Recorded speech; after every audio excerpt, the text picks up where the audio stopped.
Eu trouxe essa mensagem exatamente para lhes falar sobre as especulações que existem hoje no tocante à guerra da Rússia com a Ucrânia. Alguns estão especulando que é exatamente a guerra de Gog e Magog. São especulações que, ao longo do tempo, também houve com respeito a outras guerras. Sabemos que esta guerra está sendo intensa, já estamos mais de 22 dias, né? Quase um mês já está durando, e se teme aí de uma guerra química. A Terceira Guerra Mundial, naturalmente, seria uma guerra química. E se houver uma guerra química, destrói todos. É uma destruição de massa quase que total da humanidade. Quando eu falo sobre isso, eu trago um alerta. Diante do que o mundo está preparando, agora sim, agora, glória a Jesus. Agora a gente ministra até meia-noite. Diante do que o mundo está preparando para uma possível Terceira Guerra Mundial, a gente sabe que, se ela acontecesse, comprometeria a noiva de Cristo. Digamos que essa guerra gerasse uma Terceira Guerra Mundial. Naturalmente, Estados Unidos entraria, Israel entraria, e soltasse, então, as armas químicas. Destruiria quase toda a população mundial. Como ficaria o projeto da igreja? Como ficaria o projeto do arrebatamento da igreja? Se todos morrerem, não precisa de arrebatamento. Então, embasado nesta percepção, eu não acredito que haverá uma Terceira Guerra Mundial nesse nível, de jeito nenhum. Tá? Naturalmente, esta Terceira Guerra Mundial eu prefiro especular, é uma especulação, porém, com base bíblica, eu prefiro especular que seja exatamente a batalha do Armagedon lá na frente. Porque depois que a igreja for raptada, naturalmente, o anticristo se manifestará. O anticristo se manifestando, a primeira coisa que ele vai fazer é aliança com Israel. Fazendo aliança com Israel, Israel não sofrerá na primeira parte da grande tribulação. Eu quero trazer essa explicação a vocês, para que vocês compreendam. Eu disse a semana passada que muitas pessoas dizem, hoje não se prega mais sobre a volta de Jesus. Não é questão de se pregar sobre a volta de Jesus. A questão é que os evangelistas de nossa época, eles não conhecem, não sabem a escatologia. Então, preferem não discutir, não dissertar sobre ela e nem pregar sobre ela. Porque, de fato, é uma matéria muito complexa.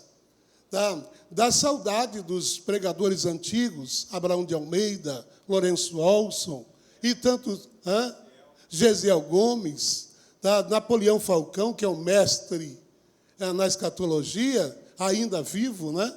Tá? E, então, eram homens que ministravam com muita prioridade e autoridade no assunto. Só que essa geração de agora, os nossos púlpitos são cheios de evangelistas que são chamados neopentecostais, que são exatamente evangelistas triunfalistas. O evangelho pregado hoje em nossos púlpitos tira a igreja do céu e fixa a igreja na terra. Parece que o nosso foco hoje está voltado no que é terreno. Porque as mensagens são triunfalistas, quando não, são mensagens de vingança. É o que a gente ouve. Hoje nós estamos, de fato, numa guerra espiritual e numa guerra social. Existe na igreja hoje, lamentavelmente, as pessoas estão se degladiando na igreja. O púlpito tem sido, lamentavelmente, um palco de guerra, ou então de luta, como é o tatame? O ringue, né? De MMA. Lamentavelmente. Eu falei aqui alguns dias atrás que o microfone na mão de muita gente é arma. Por que nem todos podem pegar isso aqui? Porque mata mais do que dá vida. Lamentavelmente. Hoje, os evangelistas da nossa época, da época atual, da nossa não, eu sou da geração um pouco anterior. Eu sou uma geração medieval, sou uma geração que está entre a antiga e a que vem. Sou mediador dessa geração. Uma que está aí, que está aflorando, e a gente que está indo, que é o mediador entre as duas gerações. Tá? Na verdade, os evangelistas de hoje eles estão desfocando a igreja do céu. Aí se preocupa apenas o que diz no hebraico, no grego, e não sei o que mais. E aí as pessoas ficam assim, o cara sabe muito. Tá? Eu aprendi uma coisa muito importante, tá? Eu aprendi ensinando isto, principalmente na questão de introdução bíblica e outras matérias, né? A homilética, por exemplo. Eu prefiro pregar 5 palavras que o público entenda do que 1000 palavras e o povo sair sem entender. A gente precisa entender o público que a gente ministra.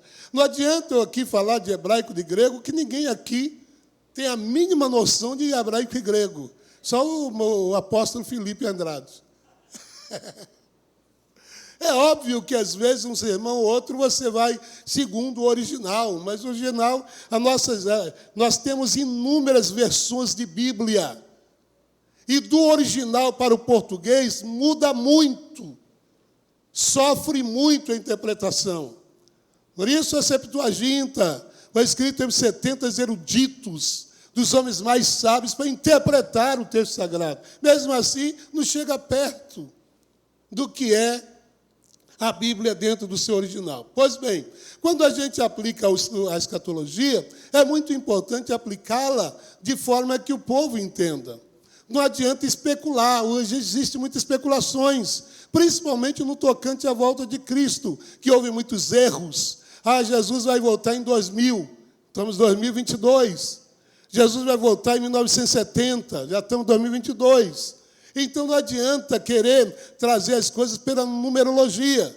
Se a gente fosse levar pela questão da numerologia, escute bem, desde Adão até os nossos dias, nós estamos exatamente quase no 7º dia. 7.000 anos, 7.000 anos. De Adão até os nossos dias tem quase 7.000 anos. Pastor, mas segundo a ciência, a Terra existe há bilhões de anos. A Terra existe, mas de Adão para cá não. Mas, pastor, havia os dinossauros, essas coisas, tudo isso houve. Tudo isso aconteceu. Adão foi o primeiro homem. São perguntas que acontecem no seminário. Adão foi o primeiro homem a ser criado ou houve outros antes dele? Na verdade, o que a Bíblia diz é que Adão foi o primeiro homem. Mas a gente vê a formação de Adão no capítulo 2, mas no capítulo 1 Deus forma o homem. É o mesmo Adão? É o mesmo. Não é outro, não. Só que no capítulo 1 ele traz um relatório geral e no capítulo 2 ele vai discriminando exatamente como é que aconteceu. Vai trazendo uma forma... o capítulo 1 é sintético, é um resumo. No capítulo 2 em diante vai dizer como é que foi feito.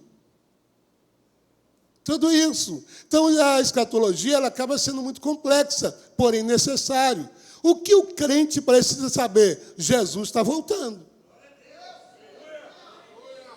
Se você não souber nada de escatologia, mas anunciar que Jesus está voltando, você já está fazendo a coisa certa. O que a gente não pode é abrir mão disso. Porque as escolas existentes hoje em dia, no tocante à visão escatológica, porque existem 3 escolas, existem 3 ensinamentos, e alguns deles estão predominando em nossos cultos, em nossas igrejas. Quais são as 3 escolas? Uma é a pré-tribulacionista. O que defende essa escola? Essa escola defende que Cristo volta antes da grande tribulação. Amém? Glória a Deus. Que escola é essa? Pré-tribulacionista. Eu quero que toda a Delve conheça isso. Pré-tribulacionista prega o quê? Que Cristo volta antes da grande tribulação. Existe uma outra escola chamada mesotribulacionista. Eles alegam que Cristo vem no meio da grande tribulação. A grande tribulação é composta de 7 anos. Quantos anos? Dividido em 2 etapas. Segundo esses estudiosos, a igreja ela passa pela primeira parte da grande tribulação. E ela só vai ser, Cristo só volta na segunda parte. E existe uma outra escola que é os pós-tribulacionistas, que alegam que Cristo vem depois da grande tribulação. Quando chega o final da grande tribulação, ele vem. Só que o que esses pensadores não imaginem que alguém, para fazer uma defesa de uma tese, ele só leu o texto uma vez. Eles estudam, eles buscam resposta na própria Bíblia. Eles buscam resposta. Só que, na verdade, quando a gente começa a observar a escatologia, principalmente Mateus 24, vocês ouviram aqui eu ministrar para vocês, dentro de um mesmo versículo, uma vírgula, existe um hiato de tempo que alguns não conseguem compreender. Eu compreendo primeiro porque é Deus na minha vida. Segundo, que eu tive mestres que me ensinaram. Mas essa geração de hoje não entende de jeito nenhum. Aí o que alegam, então, os pós-tribulacionistas? Eles alegam que nós já estamos vivendo na grande tribulação.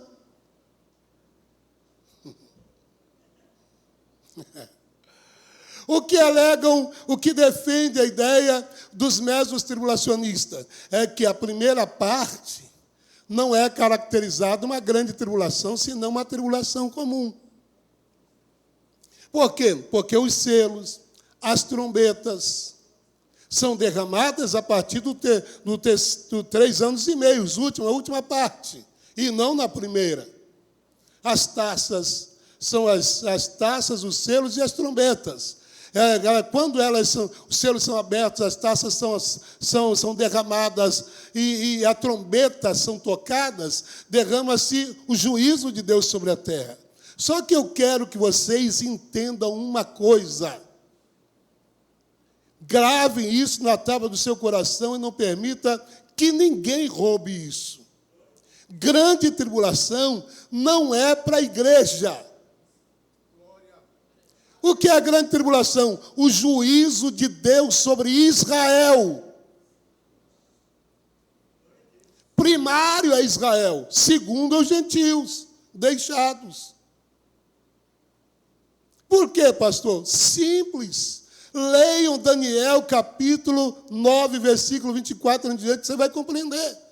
Na visão que Deus mostra a Daniel, 70 semanas estão determinadas sobre o teu povo. Quem é teu povo? A igreja? Israel é a esposa que traiu Deus, o Pai. A igreja é a noiva do Cordeiro. Quem é casado aqui, por favor, levante a mão.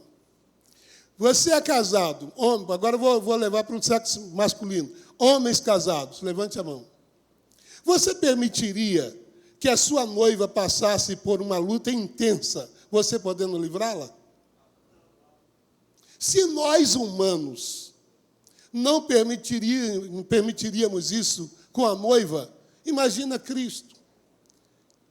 Observe detalhes, a proteção de Cristo com a noiva é tão intensa que quando os discípulos de João, junto com os fariseus, chegaram e disseram, olha, nós, discípulos de João e os fariseus, jejuam, e teus discípulos não jejuam. Jesus disse, enquanto o noivo está presente, a noiva não jejua. Se no mínimo detalhe ele protege a noiva, por que então não guardaria da grande tribulação? Que transgressão tem a noiva para ser punida na grande tribulação? São perguntas que você precisa fazer. Por que a noiva seria punida na grande tribulação se a noiva se é escolhida, é pura, sem mácula, sem defeito?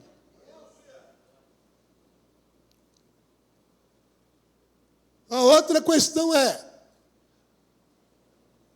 a igreja faz parte de um tempo chamado período da graça. Ok? Nós estamos exatamente na dispensação da... Mais uma vez. Para quem é a dispensação da graça? Para os judeus ou para a noiva? Isso. Gentios que se tornaram a noiva, especialmente, diretamente, a noiva. Porque a noiva, ela é tirada entre judeus e gentios que se convertem. Apocalipse 5:9. Porque foste morto e com teu sangue compraste para Deus homens de toda tribo, língua, povo e nação. Um judeu que converte-se hoje, já não a natureza judaica dele não é prioridade, ele é igreja. Um judeu convertido hoje, Jesus vem, arrebata a igreja, ele sobe, porque ele é igreja. O que predomina é exatamente a eleição do Calvário. E quando é que começa a graça? No Calvário. Quando é que a igreja é gerada? Quando é que a igreja é inaugurada? Inaugurada no Pentecoste, gerada no Calvário. Amém? Então a igreja faz parte do período da graça. O que é o período da graça escatologicamente, pastor? Simples. É o relógio parado na visão de Daniel. 69 semanas, judeus. Ok? Observe bem, 62 semanas, depois mais 7, que é a grande tribulação. Quando termina 70, aí sim, a igreja é arrebatada. Nesse período, escute isso que eu quero lhes afirmar com muita clareza. Israel é o relógio do mundo, de Deus. O foco de Deus para todo o cumprimento profético está para a nação de Israel. A gente tem que entender isso. Então, quando começa a graça? No Calvário. Quando termina a graça? No arrebatamento da igreja. Só que entre o arrebatamento da igreja e a manifestação de Cristo, existe o período da grande tribulação, que é exatamente uma fase, até que se complete a dispensação do milênio, que é depois da manifestação de Cristo. Então, entendam que tudo o que está acontecendo no mundo é um ensaio na terra para o anticristo governar. Tudo. Eu falei aqui a semana passada, nas décadas de 80, 90, imaginávamos que o código de barra seria o elemento usado pelo anticristo no governo dele. Só que o código de barra já está ficando para trás. Aí veio o chip colocado dentro do Então você observa como cresceu a tecnologia. O computador que está sendo montado hoje já está ultrapassado. Existe smartphone, é isso? A palavra é essa mesmo? Me ensina, se eu errar. Não, acho que é o smartphone. Existe smartphone aí custando 12 mil reais, 15 mil reais. Eu me contento com um de 1.000 e pouco. Então, tudo isso é crescimento da tecnologia. O que é isso, pastor? Nada mais do que um ensaio para o governo do anticristo.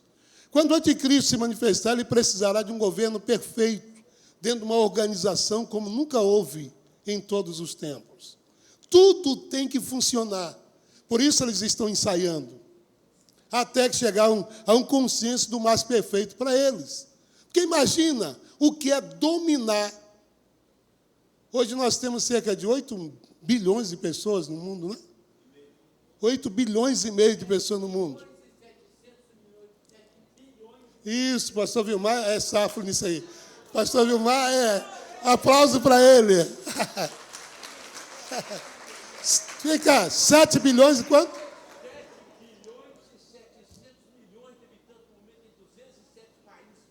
Meu Deus!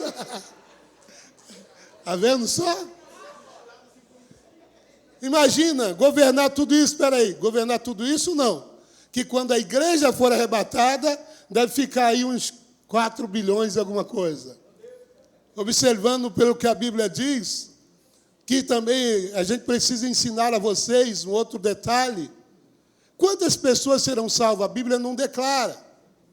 Se a gente analisar pelas algumas parábolas, por exemplo, a parábola das 10 virgens, que não são exatamente 10 noivas de Cristo. Aquilo eram virgens que acompanhavam o cortejo nupcial. Hoje são acompanhadas por damas, por mulheres, casais. Mas naquela época, as virgens acompanhavam o noivo, porque a noiva já estava esperando. Hoje quem espera no altar é a noiva ou o noivo? Na cultura hebraica era a noiva. E ele não poderia vir sozinho, ele tinha que vir acompanhado por virgens. Então, na parábola das 10 virgens, quantos entram com o noivo para a festa nupcial? Quantos ficam do lado de fora? 10, tirar 5 é 50 por... Será que é 50% que será salvo? A gente não pode afirmar isso. 2 estarão no campo. Um será levado e outro, mais uma vez, 50%. Então, se a gente observar essas coisas pelo lado da numerologia, a gente vai dizer que a gente não passa de 2022 e Jesus vai voltar esse ano imprescindivelmente. Aí vem o profeta, Nostradamus. Aí o profeta que surge aí hoje dizendo, Jesus volta em 2022. Aí vai ter gente aí parando de trabalhar, parando de construir, não quer casar mais, tudo isso aí. Então a gente não pode observar essas coisas pelo lado da numerologia. Elas são importantes, claro que são, mas não nos dão respostas verídicas acerca do tempo que Jesus, do dia que Jesus vai voltar. E a Bíblia é muito enfática que Jesus também se compara, uma das comparações da sua volta, foi dizendo, ele vem como ladrão. Como assim? É uma metáfora. É metáfora. Em que sentido vem como ladrão? O ladrão não avisa. Ele aparece. O dono da casa tem que estar vigiando. Agora, vamos analisar o próprio texto? Jesus avisa que vai voltar ou não? Claro que avisa. Ele só não avisa o dia. Eu estou esperando ele. Quem está esperando ele? Então, quando ele voltar, não nos pega de surpresa, que a gente sabe que ele vem. Então, no tocante à volta repentina, não é na questão do aviso de que ele vai voltar. É no tocante à hora que ele volta. O momento que ele volta. Aí, em outro momento, Jesus, falando sobre isso, diz, nem os anjos do céu, nem o Filho do Homem, ninguém sabe o dia que ele volta. Quem já ouviu alguém pregar nos púlpitos dizendo que nem Jesus sabe o dia que volta?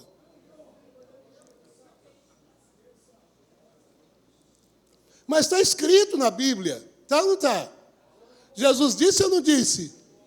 Mas como eu vou entender isso? Simplesmente, quando Jesus fala isso, ele fala da natureza humana dele. Não como divina. Como divina, nada lhe é oculto. Por quê? Porque ele é onisciente. Ele sabe o dia que vai voltar? Claro que sabe. Mas na sua humanidade, lhe era limitado isso na matéria humana. Porque como homem, ele teve sede. Como homem, ele teve fome. Como homem, ele cansou. Ele mesmo disse, meu pai trabalha até agora. E eu também, não foi? Ele falou ou não falou? Mas ele chegou para os discípulos e disse, descansemos agora.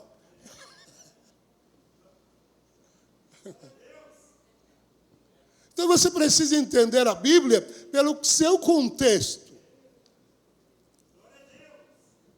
Então, pastor, como entender? É 50% ou não? Eu faço uma aplicação clara.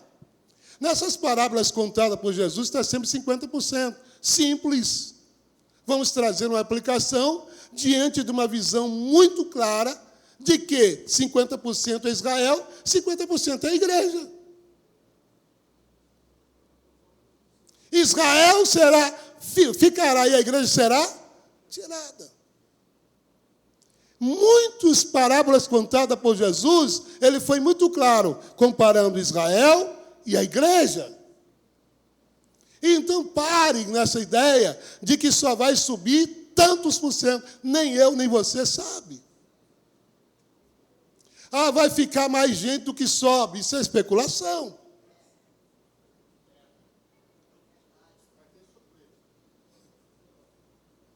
Existe uma expressão bíblica que a gente precisa entender muito claro, é chamado o dia do Senhor.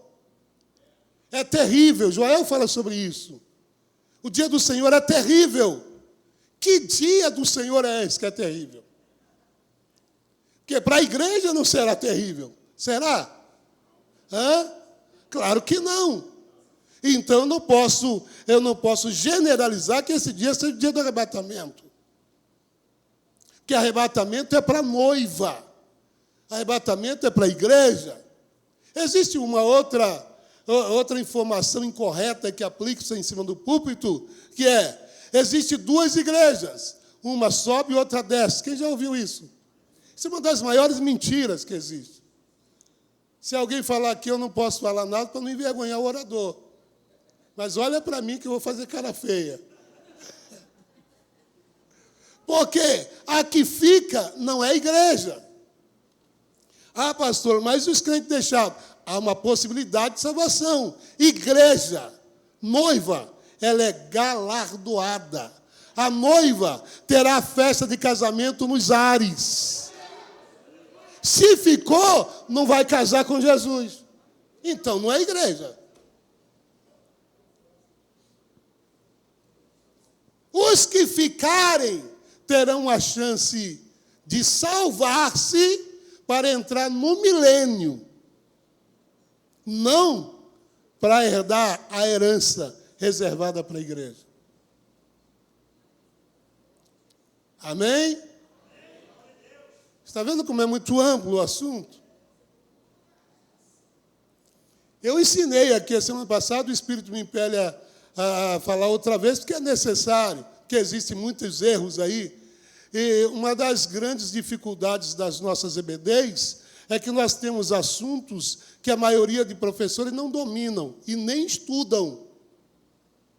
Só leem a lição e passa para os alunos uma coisa errada.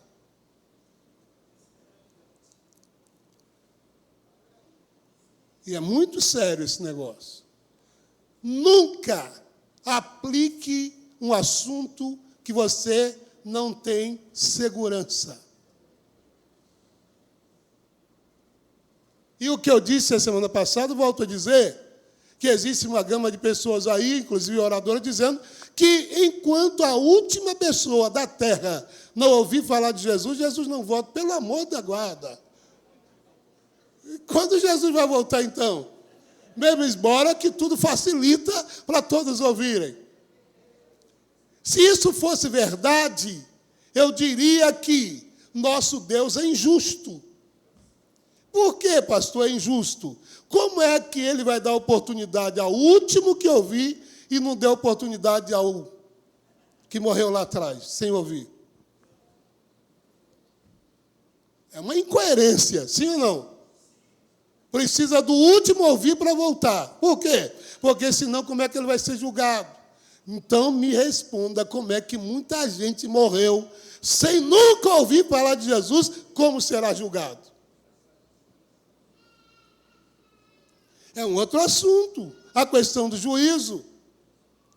Para quem ouviu a palavra, será julgado pela palavra.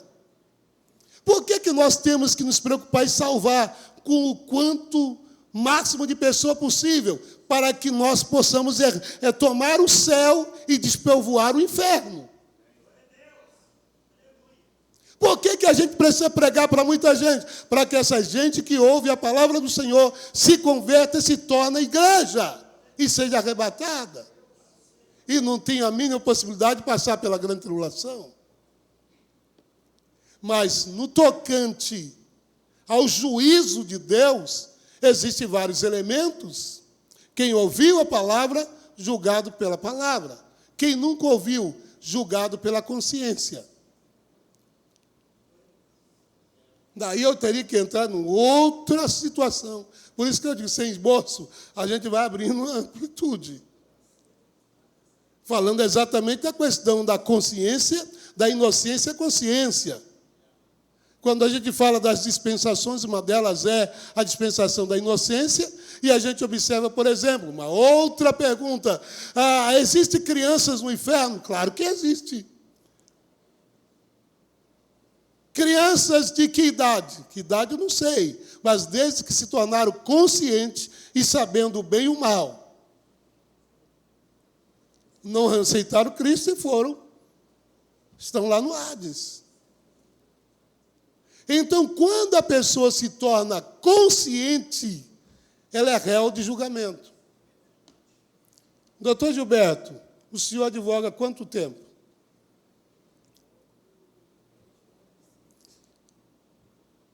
25 anos.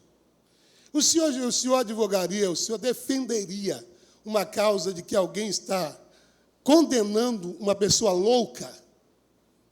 A pessoa levantou um processo contra a pessoa louca, sem nenhum... O senhor entraria para defender essa causa como defensor ou como defensor? Qual a causa que o senhor usaria? Qual elemento que o senhor usaria para defender o louco? Se foi provado pelo psiquiatra que ele é totalmente louco, pronto. Então, na verdade, ele não é réu de juízo. Eu tenho provas aqui que esse cidadão, o psiquiatra tal, colocou o laudo, fez os estudos e alegou que ele não tem responsabilidade em nenhum de seus atos por causa da sua loucura. Se os homens entendem isso, aí Isaías diz, nem os loucos errarão o caminho. Existem classes de pessoas que eles são dado o direito de herdar a vida eterna sem julgamento. Crianças no estado de inocência e loucos que nasceram loucos. Porque se ficou louco depois de bater na mulher,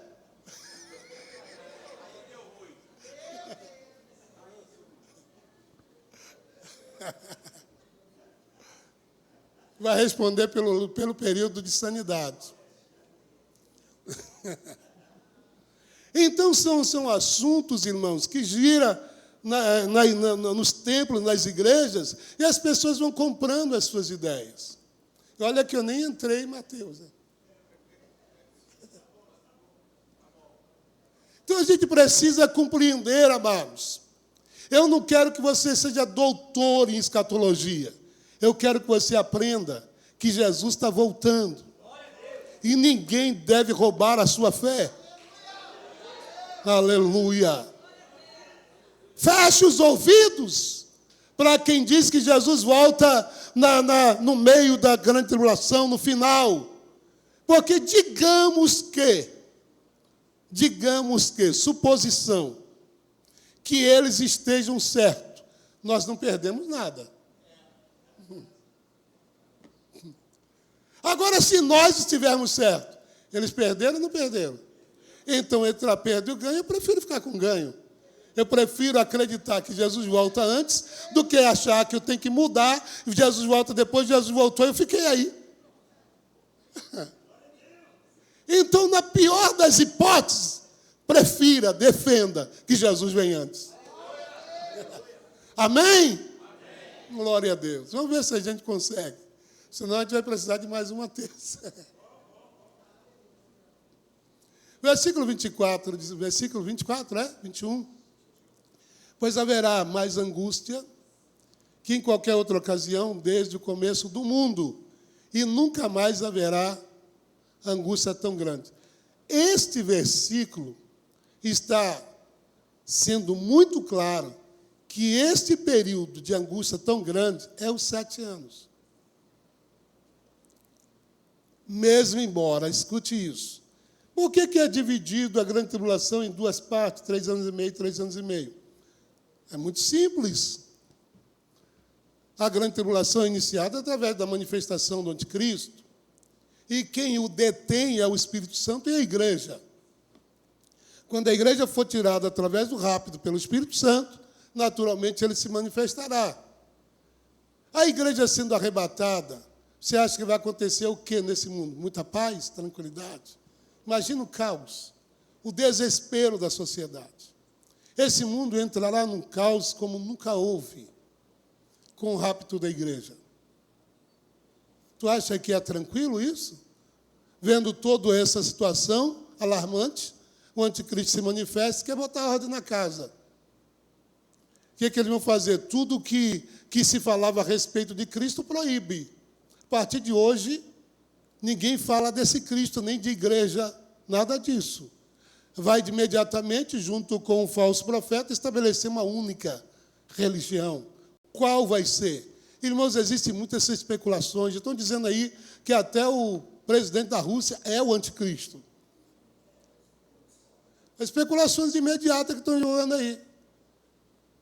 Pelo menos o que eu aprendi, o anticristo será um cidadão totalmente articulador, camarada popular.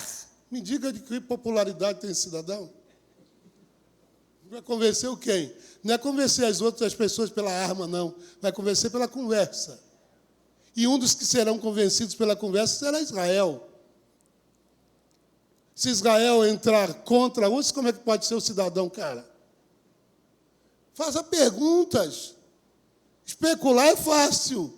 Ter base da especulação é diferente. Já disseram aí que o anticristo é o presidente da França. Na época do Barack Obama, era o Barack Obama. Quem é o anticristo? Eu não sei, irmão. Nem estou afim de conhecê-lo.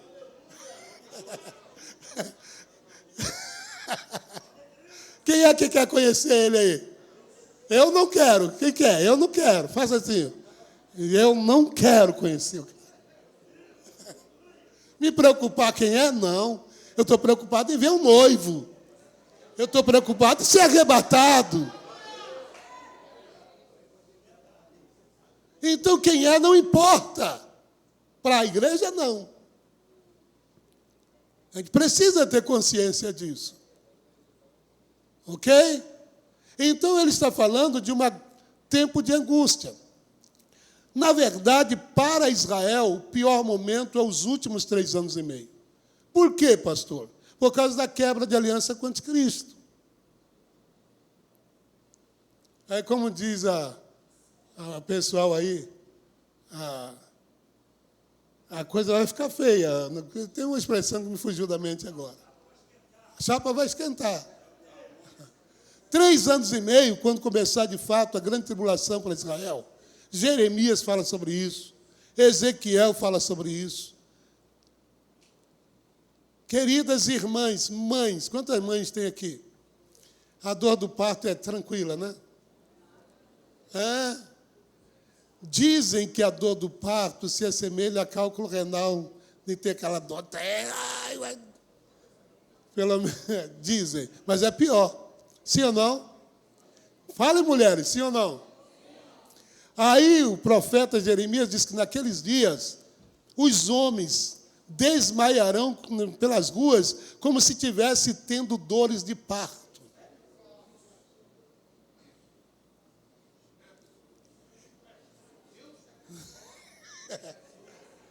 Tamanha angústia. Existe um texto de Apocalipse, tá? Muito claro, que naqueles dias, no período da grande tribulação, a morte fugirá deles. Quem já leu? Ok? Pastor, então não haverá morte? Claro que haverá. Mas o texto está dizendo que a morte fugirá deles. É simples a gente entender esse texto. Como, pastor? Quando o indivíduo está vivendo em estado extremo de angústia, parece que ele não morre, tudo que ele quer é morrer. E alguns são submetidos à eutanásia, não é isso? Para acabar com o sofrimento da mulher, da pessoa. Foi essa a ideia, os senhores aqui, foi essa a ideia da mulher de Jó. Dá uma eutanásia, acaba com o sofrimento. O conselho da mulher de Jó não foi um conselho querendo o seu mal.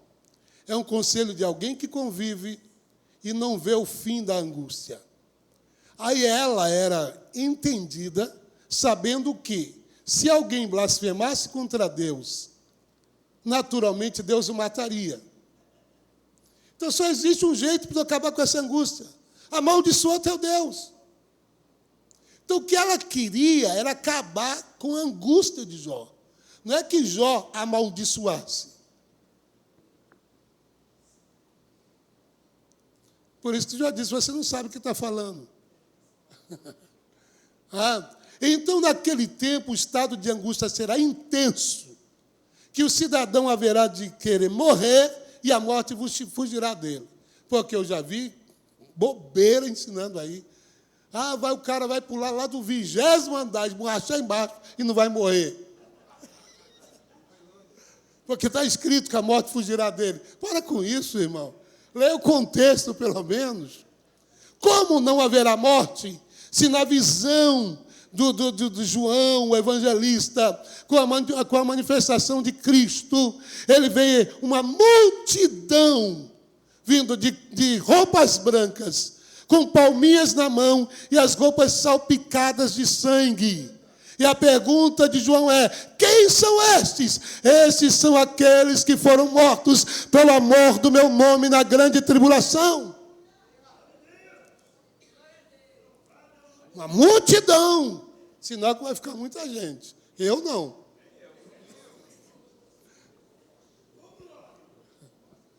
Meu Deus. Eu não sei se é assim com vocês, mas comigo o relógio acelera. 9h18. Vocês querem ouvir mais mesmo? Tem certeza? Até sumiu o meu cansaço. Vamos lá, versículo 22. De fato, se o tempo de calamidade, eu gosto dessa versão aqui, que ela nos traz uma ideia muito clara. Em outra versão disse: se esse tempo não fosse abreviado, nenhuma carne se salvaria. Esta versão ela é muito explícita.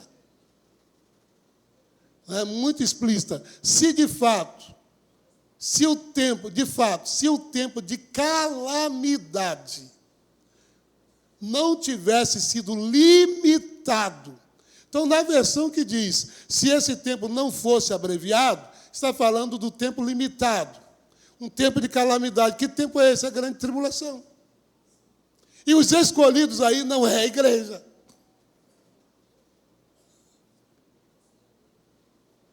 É incrível como a Bíblia responde. Quando a gente vê a igreja, a gente tem uma noção que ela é escolhido. Ela é escolhida. Claro que somos escolhidos, mas não estes escolhidos. Estes escolhidos aí são os remanescentes de Israel. Registrado em Apocalipse 144 mil. 12 mil de cada tribo. Esses escolhidos aí são os representantes de toda a nação de Israel. Se o tempo da grande tribulação não fosse limitado para 7 anos, nem os remanescentes se salvariam. É assim que se aplica o texto. Amém? Quem entendeu, diga aleluia. Então, esses escolhidos não é a igreja. Quem são? Os remanescentes de Israel, cuja fúria do anticristo será intensa, querendo destruir todos, e Cristo se manifestará com poder e grande glória, com seus santos e anjos, e descerá no Monte das Oliveiras, com o sopro de sua boca destruirá todos os exércitos inimigos de Israel, e defenderá Israel no vale de Megido. É por causa deles que o tempo foi limitado, foi estabelecido 7 anos. Ok? versículo 23. Portanto, se alguém lhe disser, vejam, aqui está o Cristo. Você observa que o capítulo 24 de Mateus, ele é muito flexível. Ele vai e volta. Ele vai e volta. É esse o segredo de Mateus 24. Que quem faz uma leitura contínua, pensa que tudo está inserido num período só, aí não.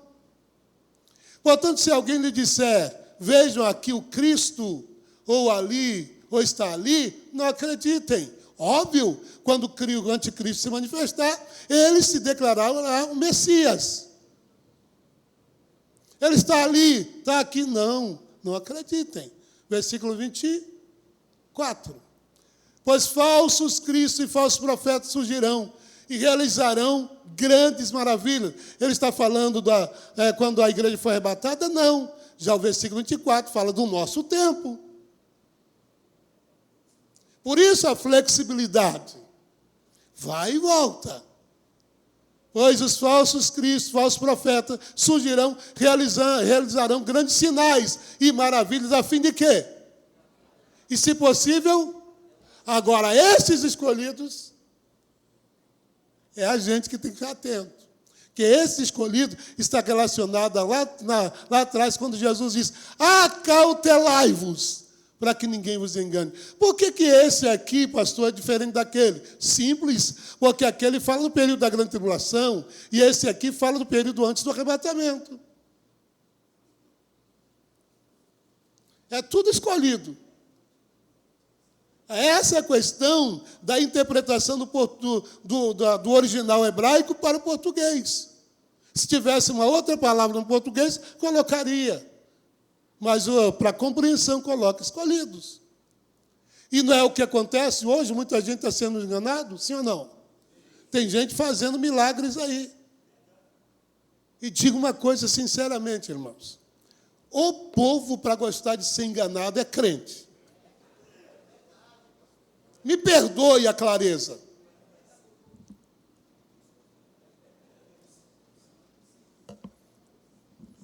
Se a gente vem e ensina a verdade, a gente tem uma aceitação muito limitada.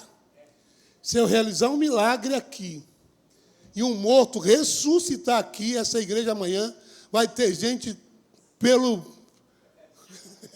ladrão. Vem ou não vem? Estou falando mentira? Por que hoje os cultos mais frequentados são de milagres? Deus está deixando o povo ser enganado. Quer ser enganado? Então seja. Por quê? Dons não garantem salvação para ninguém. Existe aí evangelistas do tremendo 171, fazendo milagre, e o povo atrás. O povo hoje descarta a profecia da palavra pelo dom da profecia de alguém. Basta revelar algo que estava oculto às 7 chaves. Faz uma fila.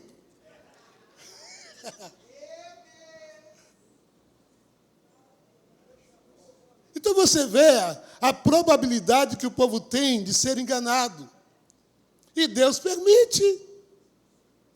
Nós precisamos, e graças a Deus, irmão, eu estou gostando muito dessa igreja, que nós parece que temos aqui alguns crentes que estão crescendo, parecendo um crente beriano. Gente, vem aqui, deixa eu ver se está na palavra. O pastor disse que a gente tem que examinar. É assim que tem que ser, gente. Não engula qualquer coisa. É preciso estar alerta. Porque existe muito fermento de fariseu estragando a massa.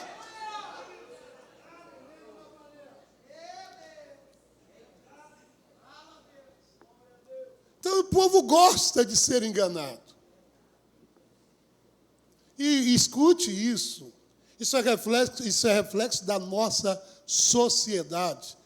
Nós estamos vivendo um tempo. Eu preciso ser claro com isso, irmão. Não estou aqui, eu estou sendo muito objetivo, sendo professor de vocês. Entendam uma coisa. nós estamos vivendo um tempo de inversão de valores, sim ou não? As pessoas hoje, elas conseguem aderir, trazer para si o que é errado, em detrimento do que é certo. Eu não sei o que se passa na cabeça de alguns seguir a um líder adúltero.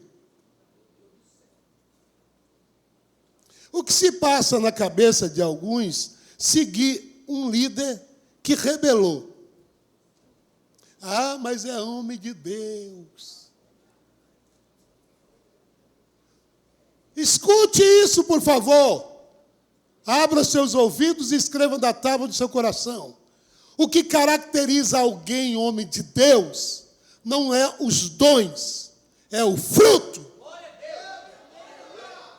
É o que ele faz. O que ele é, não é exatamente o que ele tem. É o fruto que vai dizer se é ou não é homem de Deus. Não é os dons. Dons não formata caráter de ninguém. Dons não é passaporte para o céu. Fruto do Espírito, as portas se abrem para você. Se eu pedir aqui, pastor Vilmar, falar o fruto do Espírito da obra da carne, ele fala tudo, está tudo decorado. Não é, Vilmar? Fala Gálatas 5, todinho decorado. Então, irmão, preze pelo caráter. Lamentavelmente, muitos dos senhores não valorizam o livro que eu tenho, Caráter Indefinido. Por que não valorizam? Porque não compraram nem leram. Estou nem aí. Mas não sabe o que seu pastor ensina sobre caráter. Eu digo sinceramente, não dá para acreditar que membro da Delve não tem o livro do pastor. Que se você fosse da Universal, tu teria um livro Nada a Perder. Aqui é tudo a ganhar. Ah, eu não gosto de ler. Meu irmão, lá compra quem gosta, quem não gosta. E não compra só um, não. Compra 2, 3, compra para dar para os outros. Hã? Fica na porta e tem que comprar. Irmão, sinceramente, digo aqui com muita graça de Deus, a inspiração desse livro, o Caráter Indefinido, veio do céu, através da palavra. E depois os senhores são testemunhas que nasceu disso de mensagem. Depois que eu preguei aqui sobre caráter indefinido, o que houve de máscara caindo.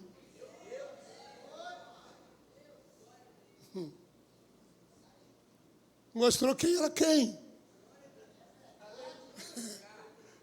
Caráter indefinido de Ló. Caráter indefinido de Sansão.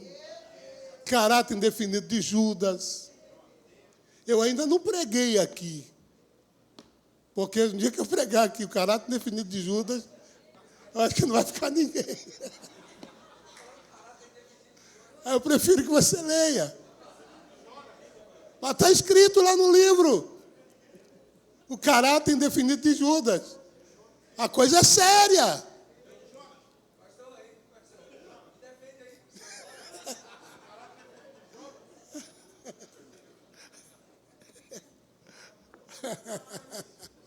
Não tem caráter definido de Jonas, não. Eu não escrevi. Prometo que quando eu escrever, eu vou falar sobre o caráter definido de Jonas, depois que foi vomitado das grandes...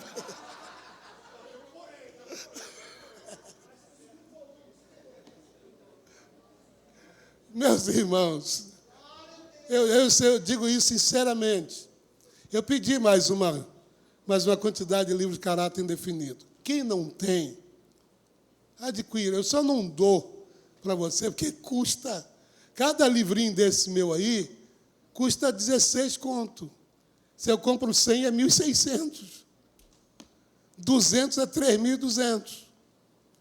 Entendeu? Então, é muito sério, mas é necessário. Se você não tem, procure adquirir. E os que leram têm sido impactados por ele. Dilemas da alma é bom, mas caráter indefinido trata. É exatamente essa questão. É para definir os enganadores. Uns 7 uns em cima de púlpito, adúlteros. Estão em cima de púlpito, mas estão pegando a mulher dos outros.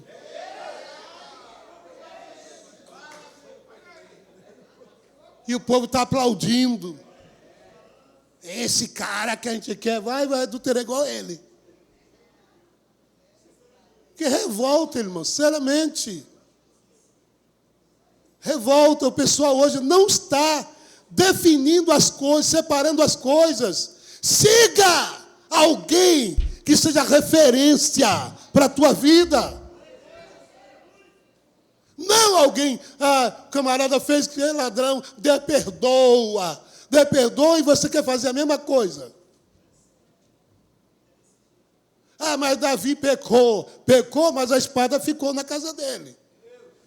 As pessoas só querem saber do pecado de Davi, mas não quer pegar a consequência. Meus amados, 9h32 eu preciso parar. Tá bom? A gente só falamos aí de 3. Vocês querem mais terça-feira? Amém? Glória a Deus. Vamos mais terça-feira? Glória a Jesus. Então, Deus abençoe os irmãos.